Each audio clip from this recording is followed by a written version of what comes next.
இன்றைக்கி வந்து நம்ம சேனலில் ஒரு சூப்பரான மீன் வறுவல் தாங்க பார்க்க போகிறோம். இது வந்து வஞ்சர மீன் வறுவல். நல்லா மீனில் வந்துட்டு மசாலா உதிராமல் நல்லா கிறிஸ்பியாக நல்லா அந்த கலரோட எப்படி செய்யுதுன்னு இப்போ பார்க்கலாம் வாங்க. இப்போ வந்து மீன் பார்த்தீங்கன்னா நல்லா மஞ்சத்தூள் உப்பு போட்டு நல்லா க்ளீன் பண்ணி எடுத்து வச்சுருக்கேன். இந்த மாதிரி நல்லா க்ளீன் பண்ணி எடுத்து வச்சுக்கோங்க. இப்போ வந்து மசாலா நம்ம கலக்கிடலாம். ஃபஸ்ட்டு இதுக்கு குழம்பு மிளகாத்தூள், வீட்டில் அரைச்ச குழம்பு மிளகாத்தூள் அது ஒரு 2 ஸ்பூன் எடுத்துக்கிறேன். இப்போ கலருக்காக காஷ்மீரி மிளகாத்தூள், இது ஆப்ஷனல் தான். இது சேர்த்தீங்கன்னா நல்லா நம்மளுக்கு கலர் வரும். அது ஒரு 1 ஸ்பூன் சேர்த்துக்கிறேன். 1 ஸ்பூன் இஞ்சி பூண்டு பேஸ்ட். இதுலேயே ஒரு 1/2 லெமன் வந்து பிழிச்சுக்கிறேன்.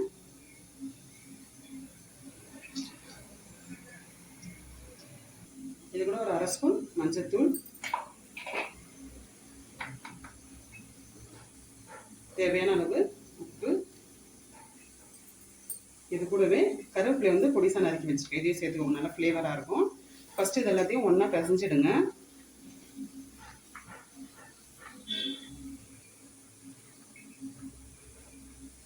இப்போ இது கூட ஒரு 1 ஸ்பூன் வந்துட்டு எண்ணெய் சேர்த்துக்கலாம். எண்ணெய் சேர்த்து பிசைஞ்சிட்டிங்கன்னா மசாலா வந்து உதிராமல் நல்லா நம்மளுக்கு மீனில் ஒட்டி வரும். அதுக்காக ஃபஸ்ட்டு எண்ணெய் ஊற்றி நல்லா கலந்துருங்க ஒரு வாட்டி. இப்போ வந்து கொஞ்சமாக தண்ணி சேர்த்துக்கோங்க. ஃபஸ்ட்டு எண்ணெய் ஊற்றி பிசைஞ்சிடணும், அதுக்கப்புறமேட்டு தண்ணி சேர்த்துக்கோங்க. தண்ணி சேர்த்து நல்லா கலந்துக்கோங்க. ரொம்ப தண்ணியாகவும் இருக்கக்கூடாது, அதே டைம் திக்காமல் இருக்கக்கூடாது, மீடியமான இதில் இருக்கணும். நல்லா கலந்துடலாம்.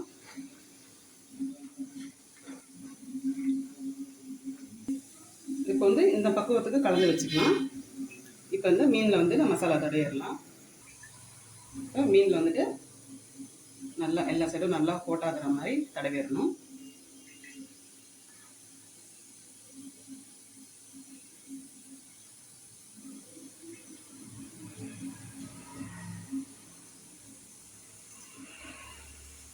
இப்போ நல்லா மசாலா தடவியாச்சு. இந்த மாதிரி நல்லா மீனில் வந்துட்டு மசாலா தடவி எடுத்து வச்சுக்கோங்க. இதே மாதிரி எல்லா மீன்லையும் மசாலா தடவி வச்சிடலாம்.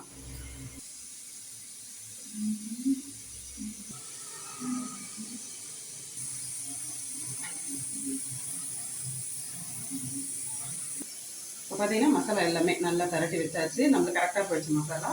இந்த மாதிரி இது மசாலா போட்டு வச்சுருக்கோம். இது 1 மணி நேரமாவது கண்டிப்பாக ஊறணும். அப்போ தான் உப்பு காரம் நல்லா நம்மளுக்கு மீனில் இறங்கியிருக்கும். இது ஊறட்டும், அதுக்கப்புறம் வறுக்கிறத பார்க்கலாம். இப்போ பாருங்கள், மசாலா வந்து ஒரு 1 மணி நேரத்துக்கு நல்லா ஊற வச்சுட்டேன். இப்போ நம்ம வறுக்க ஆரம்பிச்சிடலாம். இப்போ தோசை நல்லா ஹீட் பண்ணிவிட்டு அதில் கொஞ்சமாக எண்ணெய் சேர்த்துக்கோங்க. எண்ணெயில் வந்து நம்ம பொரிக்க போகிறது இல்லை, ஷாலோ ஃப்ரை மாதிரி தான் பண்ண போகிறோம். அதனால ஒரு 3 ஸ்பூன் மட்டும் எண்ணெய் சேர்த்துருக்கேன்.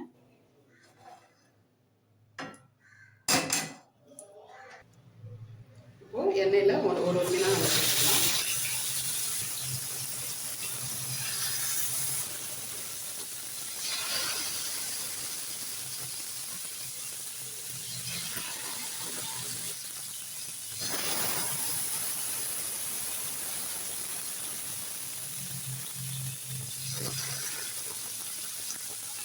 வந்து அப்படியே கொஞ்சம் வேகட்டும், அதுக்கப்புறம் நம்ம திருப்பி போட்டுக்கலாம். ஒரு பக்கம் சேர்ந்ததுக்கப்புறம் திருப்பி போட்டுக்கலாம். ஸோ ஒரு பக்கம் அப்படியே திருப்பி போட்டுக்கலாம்.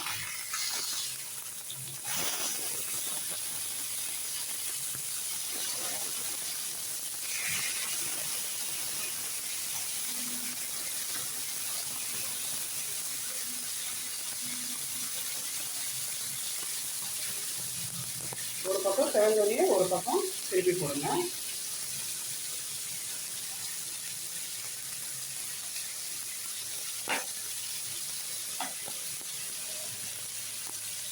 இன்னொரு பக்கமும் நல்லா செவந்து வரட்டும். அவ்வளோதானே, நல்லா 2 பக்கம் வெந்துருச்சு, நல்லா செவக்க வறுத்தாச்சு. இதை பாருங்க, இந்த மாதிரி இருக்கட்டும். இப்போ இதை எடுத்துடலாம்.